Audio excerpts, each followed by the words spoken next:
السلام علیکم، بسم اللہ الرحمن الرحیم۔ نسو ایک عورت نما آدمی تھا، بریک آواز، بغیر داڑھی اور نازک ارنام مرد۔ وہ اپنے ظاہری شکل و صورت سے فائدہ اٹھاتے ہوئے زنانہ عوام میں عورتوں کا مساج کرتا اور میل اتارتا تھا۔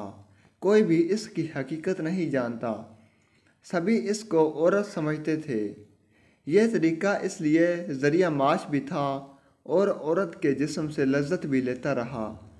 کئی بار ضمیر کے ملامت کرنے پر اس نے اس کام سے توبہ بھی کیا، لیکن ہمیشہ توبہ توڑ رہا۔ ایک دن بادشاہ کی بیٹی حمام گئی۔ حمام اور مساج کرنے کے بعد پتہ چلا کہ اس کا موتی یا ہیرا کھو گیا ہے۔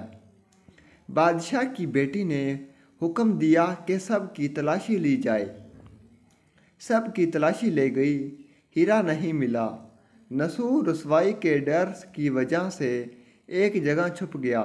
جب اس نے دیکھا کہ شہزادی کی کنیزیں اسے ڈھونڈ رہی ہیں، سچے دل سے خدا کو پکارا اور خدا کی درگاہ میں دل سے توبہ کی اور وعدہ کیا کہ آئندہ کبھی بھی یہ کام نہیں کرے گا۔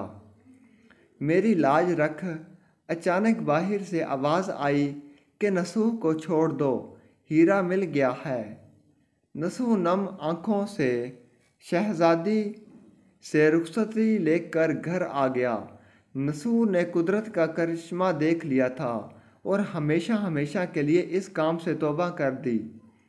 کئی دنوں سے حمام نہ جانے پر ایک دن شہزادی نے اسے بلا وجہ بلوایا کہ حمام آ کر مساج کرواؤ، لیکن نسو نے بہانہ بنایا کہ میرے ہاتھ میں درد ہے۔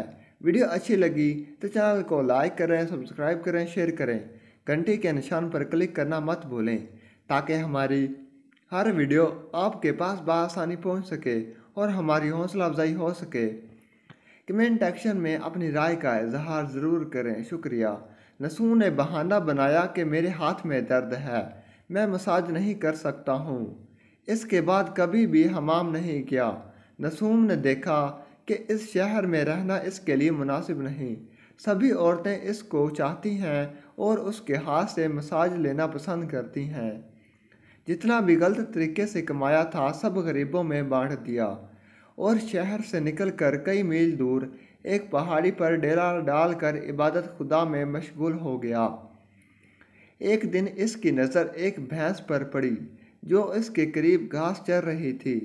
اس نے سوچا کہ یہ کسی چراغے سے بھاگ کر یہاں آئی ہے، تب تک میں اس کی دیکھ بھال کر لیتا ہوں جب تک اس کا مالک نہ آئے۔ لہٰذا اس کی دیکھ بھال کرنے لگا۔ کچھ دن بعد بھینس نے بچہ دیا اور نسو اس کا دودھ استعمال کرنے لگا۔ کچھ ہی دن بعد ایک تجارتی قافلہ رستہ بھول کر ادھر آ گیا اور سارے پیاس کی شدت سے نڈال تھے۔ انہوں نے نسو سے پانی مانگا۔ نسو نے سب کو دودھ پلایا اور سب کو سیراب کر دیا۔ قافلے والوں نے نسو سے شہر جانے کا راستہ پوچھا۔ نسو نے ان کو آسان اور نزدیکی راستہ دکھلایا۔ جانے سے پہلے تاجروں نے نسو کو بہت سارا مال دیا۔ نسو نے ان پیسوں سے وہاں کنواں کھدوایا۔ آہستہ آہستہ وہاں لوگ بسنے لگے اور عمارتیں بننے لگیں۔ وہاں کے لوگ نسو کو بڑی عزت اور احترام سے دیکھتے تھے۔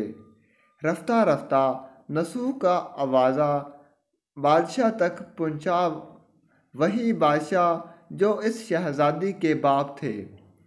بادشاہ کی دل میں نسو سے ملنے کی بڑی اشتیاق پیدا ہوئی۔ انہوں نے نسو کو پیغام بھیجا کہ بادشاہ اس سے ملنا چاہتے ہیں، مہربانی کر کے دربار میں تشریف لے آئیں۔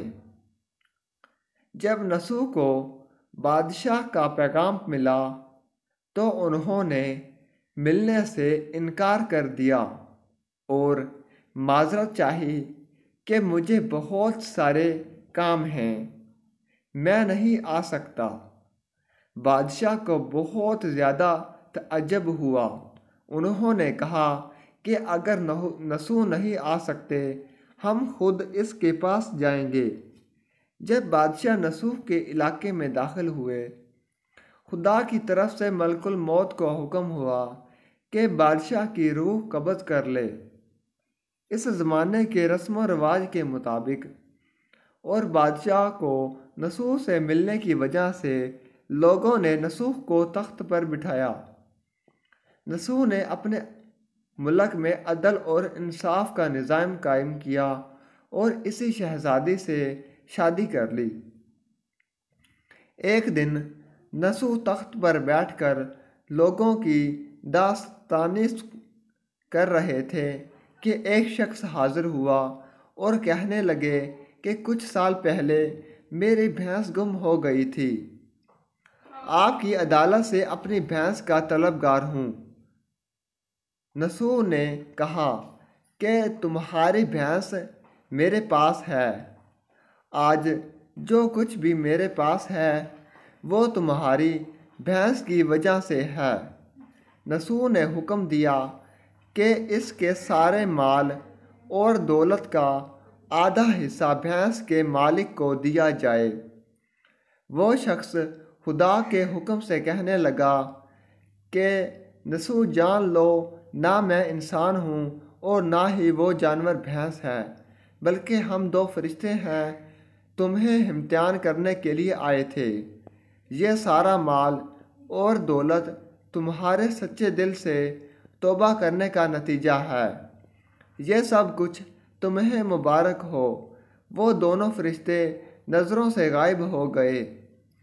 اسی وجہ سے سچے دل سے توبہ کرنے کو توبہ نصوح کہتے ہیں۔